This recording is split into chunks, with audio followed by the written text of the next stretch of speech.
5 రాష్ట్రాలు, 824 అసెంబ్లీ స్థానాలు, 116 లోక్సభ సీట్లు. ఈ లెక్క చాలు జరగబోయే ఎన్నికలు జాతీయ రాజకీయాలని ఎలా ఎఫెక్ట్ చేస్తాయని. దేశంలో మళ్లీ ఎన్నికల నగారా మోగింది. సార్వత్రిక ఎన్నికలకు సెమీ ఫైనల్ లాంటి ఈ ఎలక్షన్లో గెలుపెవరిది, సత్తా చాటేది ఎవరని దేశమంతా ఆసక్తిగా గమనిస్తోంది. భవిష్యత్ రాజకీయాన్ని డిసైడ్ చేసే సత్తా ఉండటంతో 5 రాష్ట్రాల్లో పార్టీలన్నీ పట్టుదలతో కనిపిస్తున్నాయి. అసలు ఈ ఎన్నికలు ఎందుకింత కీలకం? నేతల వ్యూహాలేంటి?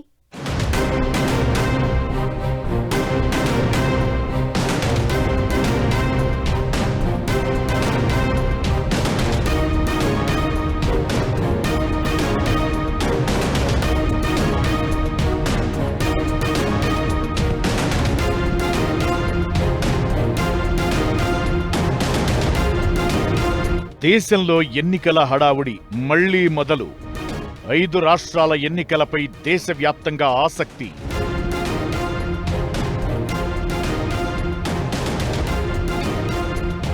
సార్వత్రిక ఎన్నికలకు సెమీస్ లాంటి ఎలక్షన్స్.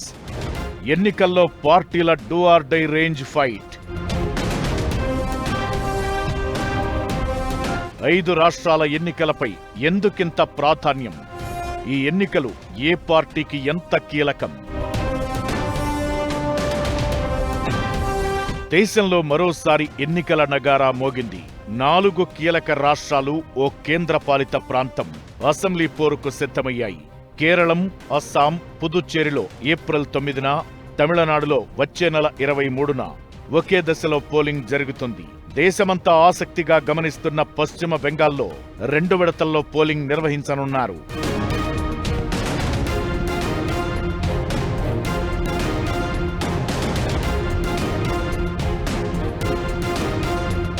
అన్ని రాష్ట్రాల ఫలితాలు మే 4న ప్రకటిస్తారు.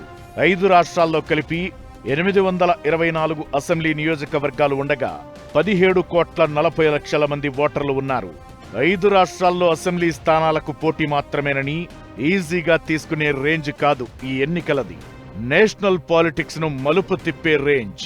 భవిష్యత్ రాజకీయ ముఖ చిత్రాన్ని మార్చే స్థాయి ఉన్న ఎన్నికలివి.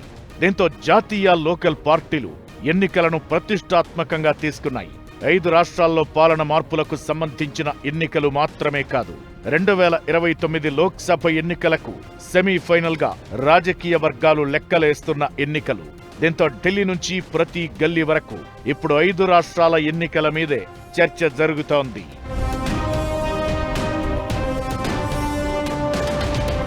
బెంగాల్లో వరుసగా 4వ ప్రభుత్వాన్ని ఏర్పాటు చేయాలని దీదీ. తమిళనాడులో అధికారాన్ని నిలబెట్టుకోవాలని స్టాలిన్ గట్టి పట్టుదలతో కనిపిస్తున్నారు.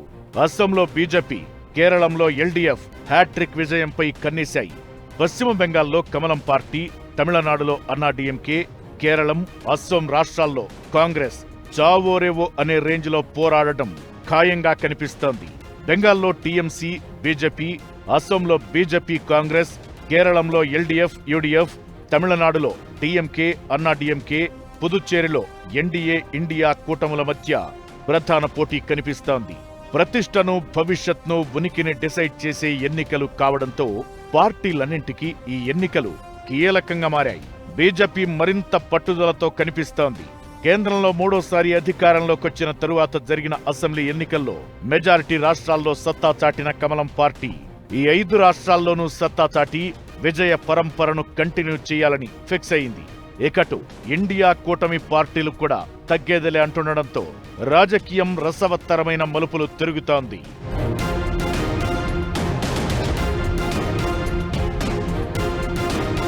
(2029) ఎన్నికలు జాతీయ రాజకీయాలను డిసైడ్ చేసే స్థాయి ఈ 5 రాష్ట్రాలకు ఉంది.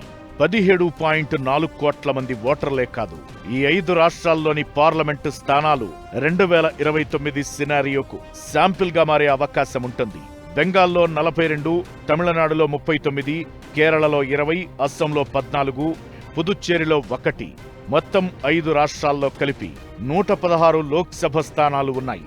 అంటే మొత్తం పార్లమెంటు స్థానాలు 543లో ఇవి దాదాపు 21% సీట్లు. ఇక్కడి ఫలితాలు జాతీయ స్థాయిలో పార్టీలు కూటముల బలాబలాలకు అద్దం పట్టడమే కాదు 2029 ఎన్నికలకు ఓటర్ల మైండ్ సెట్ చేసే అవకాశాలు ఉంటాయి.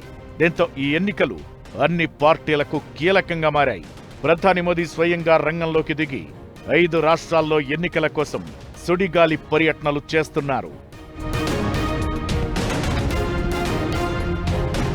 బీజేపీ ఆధ్వర్యంలోని ఎన్డీఏ, కాంగ్రెస్ ప్రభుత్వంలోని ఇండియా కూటమికి మధ్య ఈ 5 రాష్ట్రాల ఎన్నికలు బలపరీక్షగా నిలిచే అవకాశముంటుంది. వరుసగా గెలుస్తూ వస్తున్న బీజేపీ ఈ 5 రాష్ట్రాల్లో తేలిపోతే కమలం పార్టీకి గడ్డు పరిస్థితులు ఎదురయ్యే అవకాశాలు ఉంటాయి.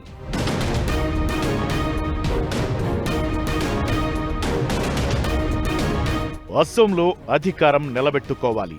గత ఎన్నికల్లో 2వ స్థానంలో నిలిచిన బెంగాల్లో దీదీకి షాక్ ఇచ్చి అధికారంలోకి రావాలి. తమిళనాడు, కేరళంలో సత్తా చాటి దక్షిణాదిలో పార్టీకి రూట్ చూపించాలి. ఇవి బీజేపీ ముందున్న లక్ష్యాలు. దీంతో ఈ ఎన్నికల్లో విజయం కోసం కమలం పార్టీ మరింత పట్టుదలతో పనిచేస్తోంది. అయితే కేరళం, తమిళనాడులో బీజేపీ ఓట్ షేర్ తక్కువ. పొత్తులతో పార్టీని బలోపేతం చేసుకోవాలని లక్ష్యంగా పెట్టుకుంది. తమిళనాడులో ఏఐఏడీఎంకేతో జత కట్టింది. అందుకే తమిళనాడు, కేరళంలో ఈ ఎన్నికల్లో సత్తా చాటితేనే 2029 నాటికి దక్షిణాదిన విస్తరణ ఈజీ అవుతుందని బీజేపీ భావిస్తోంది. వీటన్నింటికి మించి బీజేపీ జాతీయ అధ్యక్షుడిగా నితిన్ నబీన్ బాధ్యతలు తీసుకున్న తరువాత జరుగుతున్న మేజర్ ఎన్నికలివి. దీంతో కొత్త బాస్కు ఈ ఎన్నికలు మరింత ప్రతిష్టాత్మకంగా మారాయి. ఇక ఈ 5 రాష్ట్రాల ఎన్నికలు కాంగ్రెస్ కు ఉనికికే పరీక్ష లాంటివి. అస్సాంలో ప్రధాన ప్రతిపక్షంగా ఉన్న హస్తం పార్టీ ఎట్టి పరిస్థితుల్లో అధికారం దక్కించుకోవాలని ప్లాన్ చేస్తోంది. తమిళనాడులో డీఎంకేలో చిన్న భాగంగా ఉన్న కాంగ్రెస్ బెంగాల్లో 0. ఇప్పటికే హర్యానా, బీహార్, పంజాబ్ ఎన్నికల్లో ఆ పార్టీకి ఘోర పరాభవాలు ఎదురయ్యాయి. ఈ 5 రాష్ట్రాల ఎన్నికల్లోనూ సత్తా చాటకపోతే కొన్ని ప్రాంతాలకు మాత్రమే పరిమితం అనే ముద్ర ఆ పార్టీ మీద పడే ప్రమాదం ఉంటుంది. బీజేపీకి 5 రాష్ట్రాలు ఎంత కీలకమో అలాగే మమతా బెనర్జీకి, స్టాలిన్కి, కాంగ్రెస్ పార్టీకి కూడా కీలకం. కాంగ్రెస్ పార్టీ కేరళ గెలవకపోతే చాలా సెట్ బ్యాక్ వచ్చేస్తారు. అసలు రాహుల్ గాంధీ నాయకత్వం మీదే ప్రశ్న వచ్చి తీసేయమని మాత్రం అదరైపోతాయి. అలాగే మమతా బెనర్జీ ఆమె బలం తగినట్టుగా బెంగాల్లో తెలిస్తే కూడా పెద్ద సెట్ బ్యాక్. ఇంకా తమిళనాడులో కూడా స్టాలిన్కి వచ్చిన ఛాలెంజ్ ఏంటంటే ఈసారి యాక్టర్ విజయ్ వచ్చేందుకు ఏడీఎంకే అలయన్స్ ఉన్నది. కొత్తగా 3 అలయన్స్లు పోటీ చేస్తున్నాయి తమిళనాడులో. ఈ 5 రాష్ట్రాల ఎన్నికలు ప్రాంతీయ పార్టీలకు కూడా చాలా కీలకం. బెంగాల్లో టీఎంసీ ప్రతిష్టకు సంబంధించిన పోరు ఇది. దీదీ మళ్లీ గెలిస్తే ఆమె జాతీయ స్థాయి లీడర్గా మరింత స్ట్రాంగ్ అవుతారు. ఇక తమిళనాడులో అధికారం కాపాడుకోవాలని టీఎంకే చాలా ప్రయత్నాలు చేస్తోంది. ఎన్డీఏ కూటమితో పాటు టీవీకే ఎంట్రీతో అక్కడ ట్రయాంగిల్ ఫైట్ కనిపిస్తోంది. కేరళలో అధికారం నిలబెట్టుకోకపోతే దేశవ్యాప్తంగా లెఫ్ట్ పార్టీలు మరింత బలహీనమయ్యే అవకాశాలు ఉంటాయి. ఓవరాల్ గా 5 రాష్ట్రాల్లో బీజేపీ ఎక్కువ సీట్లు సాధిస్తే జాతీయ రాజకీయాల్లో మరింత బలం పెరుగుతుంది. 2029కి రూట్ ఈజీ అవుతుంది. ప్రాంతీయ పార్టీలు గెలిస్తే ఇండియా బ్లాక్ కు ప్లస్ అవుతుంది.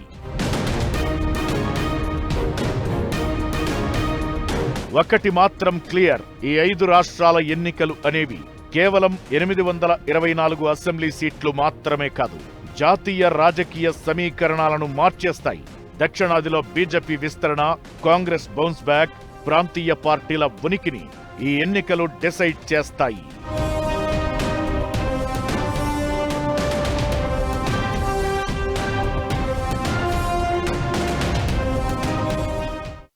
ప్రాంతీయ పార్టీల నుంచి జాతీయ పార్టీల వరకు 5 రాష్ట్రాల ఎన్నికలు అందరికీ కీలకంగా మారాయి. మరి ఏ రాష్ట్రంలో సీన్ ఎలా ఉంది?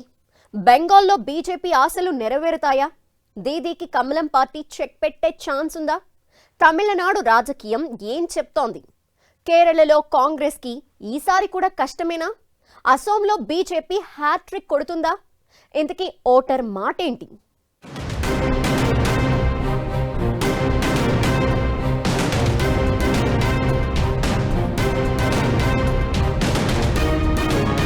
ఐదు రాష్ట్రాల ఎన్నికల్లో గెలుపెవరిది? ఏ స్టేట్లో పొలిటికల్ సీన్ ఎలా ఉంది? బెంగాల్లో దీదీ జోరుకు బ్రేక్ పడేనా? కేరళంలో కాంగ్రెస్కు ఈసారి కూడా కష్టమేనా?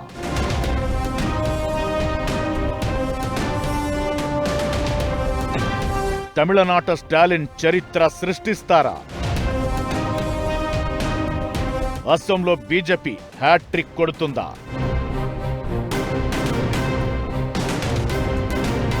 ఐదు రాష్ట్రాల ఎన్నికలపై దేశవ్యాప్తంగా ఆసక్తి కనిపిస్తోంది. 5 ఏళ్లకోసారి ప్రభుత్వం మారడం దాదాపు సంప్రదాయంగా మారిన కేరళంలో గత ఎన్నికల్లో సీన్ రివర్స్ అయింది. పినరై విజయన్ నేతృత్వంలో సిపిఎం కూటమి వరుసగా రెండోసారి ప్రభుత్వాన్ని ఏర్పాటు చేసింది. ఈసారి గద్దె దించాలని కాంగ్రెస్ నేతృత్వంలోని యూడీఎఫ్ సర్వశక్తులు ఒడ్డుతోంది.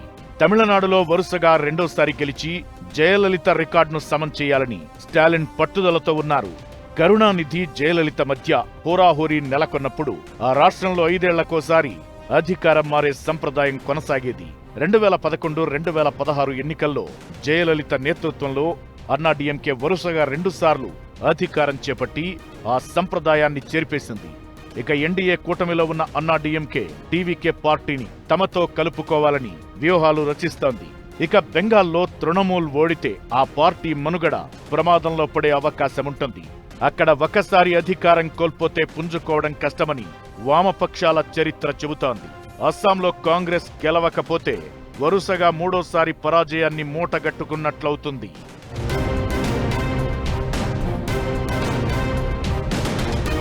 బెంగాల్ ఎన్నికలపై ఇప్పుడు దేశవ్యాప్తంగా ఆసక్తి కనిపిస్తోంది.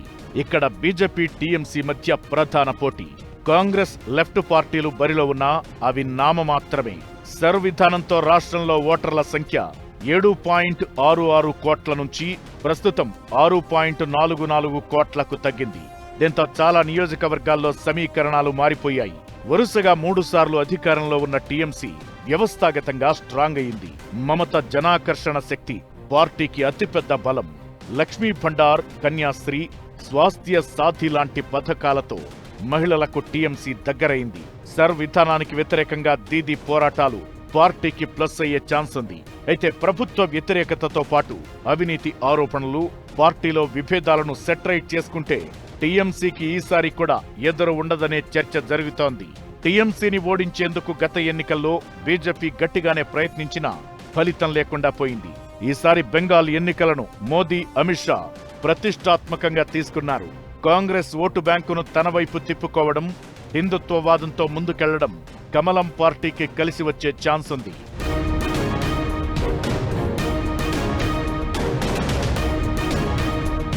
తమిళనాడులో విజయంపై అధికార డీఎంకే ధీమాగా కనిపిస్తోంది. స్పా కూటమిగా బరిలోకి దిగుతున్న డీఎంకే మిత్రపక్షాలు తమ బలాన్ని నిలుపుకుంటున్నాయి. వివాదాలు లేకుండా సీట్లు సర్దుబాటు చేసుకుంటున్నాయి.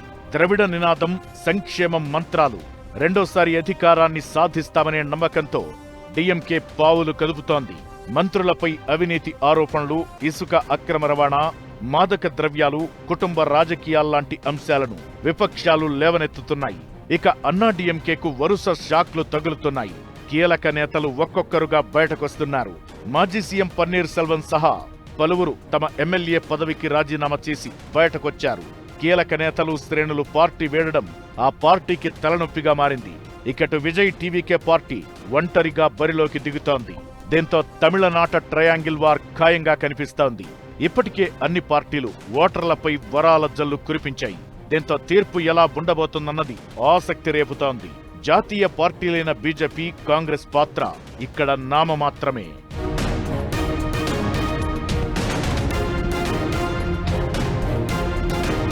సాధారణంగా కేరళంలో 5 ఏళ్లకోసారి ప్రభుత్వం మారుతుంటుంది. అయితే గత ఎన్నికల్లో పినరై విజయన్ ఆ సంప్రదాయాన్ని చెరిపేశారు. ఎల్డీఎఫ్ వరుసగా 3వసారి అధికారంలోకొచ్చి హ్యాట్రిక్ సాధించాలని చూస్తోంది. కాంగ్రెస్ నేతృత్వంలోని యూడీఎఫ్ ఈసారి ఎలాగైనా అధికారం దక్కించుకోవాలని పట్టుదలతో ఉంది. విజయన్ విజన్, బలమైన క్యాడర్, సంక్షేమ పథకాల సాయంతో 3వసారి విజయం సాధించగలమని ఎల్డీఎఫ్ ధీమాగా ఉంది. కేరళలో విజయం సాధించడం యూడీఎఫ్ కు ఒక రకంగా జీవన్మరణ సమస్య. ఇక ఇక్కడ బలమైన 3వ శక్తిగా ఎదగడానికి బీజేపీ ప్రయత్నిస్తోంది. లోక్సభ స్థానాన్ని గెలుచుకోవడం, మున్సిపల్ ఎన్నికల్లో విజయాలు కమలం పార్టీలో కొత్త జోష్ నింపాయి. ప్రధాని మోదీ స్వయంగా కొన్ని నెలలుగా కేరళంపై ప్రత్యేకంగా దృష్టి సారించారు. ఇక అస్సాంలో బీజేపీ కాంగ్రెస్ మధ్య ప్రధాన పోటీ ఉంది. సీఎం ముఖ్యమంత్రి హిమంత బిశ్వశర్మ సారథ్యంలో కమలం పార్టీ ధీమాగా ఉంది. మహాజోత్ కూటమి విచ్ఛిన్నం కావడం బీజేపీకి కలిసి వచ్చే అంశం. కాంగ్రెస్ నాయకుడు గౌరవ్ గొగోయ్ తన వ్యక్తిగత చరిష్మాతో కమలం పార్టీకి గట్టి పోటీ ఇస్తున్నారు. అయితే అభివృద్ధి మంత్రం, హిందుత్వ కార్డుతో బీజేపీ పై చేయి సాధించే అవకాశాలు కనిపిస్తున్నాయనే అంచనాలు వినిపిస్తున్నాయి. ఇలా ఓవరాల్ గా ప్రతి రాష్ట్రంలోనూ స్థానిక సమస్యలతో పాటు జాతీయ అంశాలు ఓటర్లపై ప్రభావం చూపుతున్నాయి. ఈ ఎన్నికల ఫలితాలు అటు అధికార పక్షానికి, ఇటు విపక్ష కూటమికి అత్యంత ప్రతిష్టాత్మకం కానున్నాయి. ఈ 5 రాష్ట్రాల తీర్పు భారత రాజకీయ ముఖచిత్రాన్ని మార్చే అవకాశముంది.